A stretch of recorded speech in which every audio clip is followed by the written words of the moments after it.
And so we talk about renewing the mind and seeing ourselves as God sees us. So important to do that, especially now. So sin, when Adam and Eve sinned, it wasn't just they made a mistake. No, they plunged the world into a new condition. They corrupted the world. They polluted the world with sin. And without God's intervention, the world would have been forever doomed to death and decay. There would have been no recovery.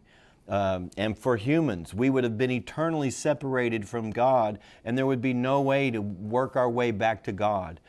So sin was horrible. I mean, it was devastating.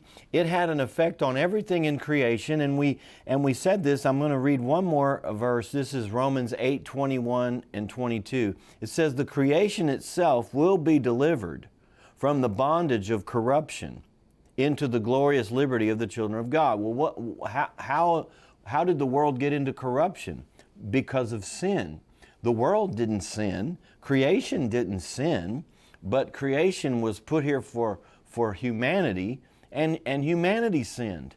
And so we brought this curse on all of creation, and that's why in the not too distant future, the world's going to be, the universe will be burned up by fire, and it's going to be recreated. God's going to make a new heavens and a new earth. Why? Because this one is corrupted. It's so corrupt, He couldn't just rehabilitate it. He couldn't just improve it or just clean it up. He had to just remake it, which is similar to what He does to the human spirit. He couldn't just rehabilitate us. He had to make us new creations. Old things had to pass away. All things had to become new. That's because of sin. Sin's damage, it was really, in a sense, irreversible. It couldn't be fixed. So everything that sin touched had to be destroyed and recreated. And without a price being paid, then the result would have simply been destroy it. It can't exist. It can't continue. It must be destroyed. But because Jesus came and paid the price that He paid, it can be destroyed. Old things can pass away. And now all things can become new because Jesus paid the price. But without the price He paid, everything would have just passed away. Death and decay would have totally overrun everything and everybody.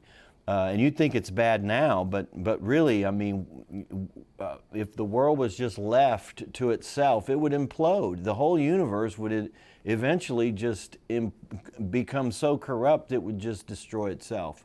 And so, but thank God there's a God. I really don't know what people do that don't believe in God.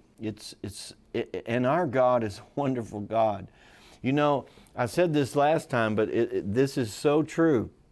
A lesser God, after Adam and Eve sinned and brought sin and corruption and destruction and devastation to all of God's creation, a lesser God would have said, that's it. I'm not going to try to fix this mess. It's too far gone.